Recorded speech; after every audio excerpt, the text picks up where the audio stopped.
The Barrier That Could Not Hold, The Berlin Wall, by Brooke Reiling, Liliana Wiltse, and Joey Heithoff.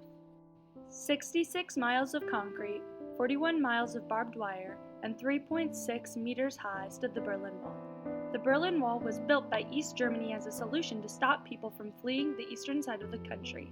Half the country was once again under a dictatorship. West Germany was very upset that this was happening, considering they had just gotten out of World War II. Once people began to flee from the country, the Soviet Union shut down the border, barricaded the city with barbed wire, and finally built a wall to contain the people. The Berlin Wall was a barrier that was built to divide Germany in half, to make one side communist and the other free. With the goal to keep people in, the strategic barrier could not hold. On May 7, 1945, Germany surrendered in World War II. The main Allied nations came together and decided Germany should be divided into 4 zones. The Soviets, American, British, and French each received a zone. The capital city of Berlin was in the Soviet territory, but they decided that the city itself should also be divided into 4 zones. Each of them would have access to their own zones, although they had to pass through the Soviet territory. The ideas and beliefs of the Soviets became clear from the start. Their troops occupied most of East Germany, and they began installing their communist government there and their surrounding countries. The first people began to flee from East Germany because of the harsh government, many of them including very well-educated people, like doctors and engineers. The Soviets realized the importance of these people and decided they could not risk losing them. To stop these people from fleeing, the Soviets closed the borders of the Eastern Bloc nations. The isolation that the Soviets were inducing became known as the Iron Curtain. The Western nations became very displeased very quickly. They had just ended a war and freed Germany from the Nazis, and now half their people were under dictatorship again.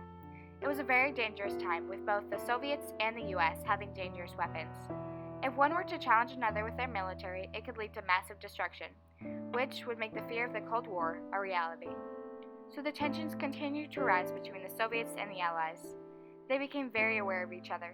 They built stockpiles of weapons, moved their troops closer to the border that separated them, and were very damaging to each other. The Allied nations came together and converted their zones into one, and that came to be known as West Berlin. They led a democratic government, and it became the island of freedom and democracy amid communist East Germany. The Soviets continued to harass West Germany, and in June of 1948, they cordoned off West Berlin. They were hoping to starve them by not letting anyone in or out. Thanks to Britain and the US creating the Berlin airlift and maintaining it for almost 12 months, the Soviets' effort failed. While the border between East and West Germany was closed, nothing could stop people from fleeing East Germany by going into West Berlin and into West Germany to get away from the oppressive government. Lots of people took the opportunity while they had the chance. By 1961, more than 200,000 Germans had left East Germany. The number of people fleeing caused strain on both sides of the country. The tensions between East and West Germany continued to grow and became intolerable. No one knew what to do, and sooner or later violence would erupt between the two sides. The solution finally came from members of the Soviet Union. On the night of August 12th through 13th, 1961, soldiers from East Berlin put up more than 30 miles of barbed wire fencing through the heart of Berlin. The construction began late at night with the street lights turned off so no one would notice it happening. The next morning, it took everyone by surprise: the citizens, the Western leaders, and the other people of the world. East Berlin citizens were forbidden to pass into West Berlin, and the number of checkpoints where people from West Berlin could cross over reduced dramatically. The wall, at this point, was just barbed wire.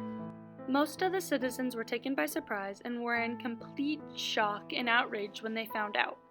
The people of the East struggled to express their outrage due to the communist government and police, but as though the wall was only fencing that morning and it was particularly incomplete, they saw their chance.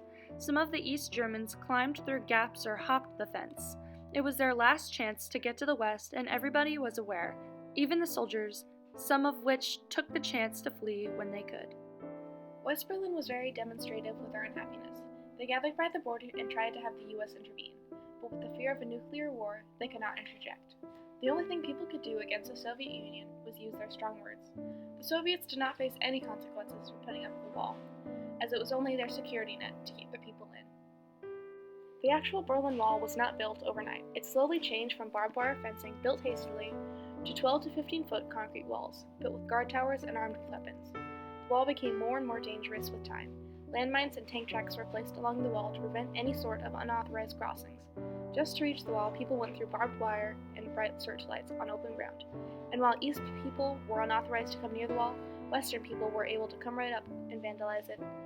Through time, it became more and more dangerous to go near. The majority of the construction was finished on November 20th, 1961, and that is when it officially became a wall. The Berlin Wall was a huge barrier dividing Germany. It was meant to stop people from fleeing, but it did much more than that. It stood between families, friends, schoolmates, colleagues, and many others that were abruptly separated. People who had traveled to the east were now stuck with no way out. Many people were killed trying to get over, under, or around the Berlin Wall, but the escape was not impossible.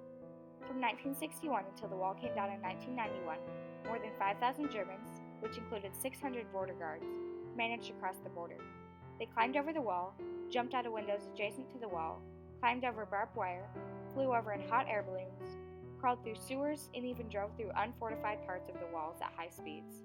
These people were willing to do anything to cross over and get away from the east.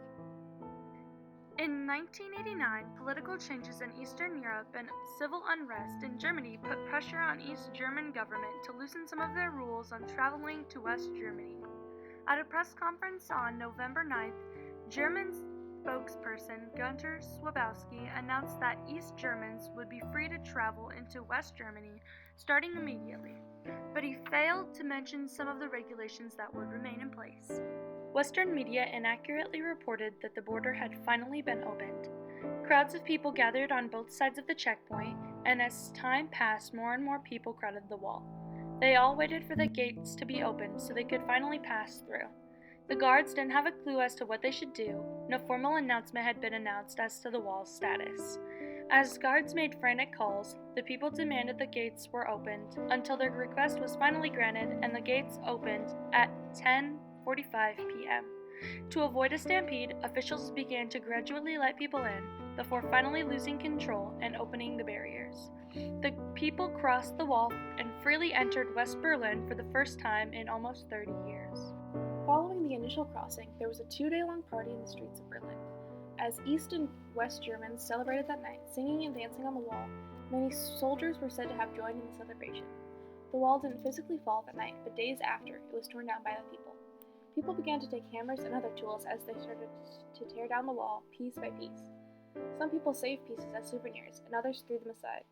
Every East German that entered the West was given a welcome gift of 100 marks. About 800,000 people crossed over the initial day. After the initial excitement had faded, Germany had to figure out a way to reunite the two halves of the country. As there were so many problems to overcome, there were many Germans who did not want the sides to reunite. These had many economic problems, and those were being absorbed by the West. Even though the currency was a struggle, East German currency was worth almost nothing compared to West German marks. Many problems still remain today for the country. Unemployment is high in the East, which has led to a dislike of immigrants and outsiders. The economy of the West is still being used to help the poorer East. Through all these struggles, Germany is now one nation, one of the most important members of the European Union, and a respected growing economic power. Today, sections of the wall still stand, used as art exhibits for museum pieces. One thing that still stands is a small shack used by American soldiers to guard Checkpoint Charlie. It is the only memorial of the border crossing. The Berlin Wall stood for 28 years, and with the goal to keep people in, this strategic barrier could not hold.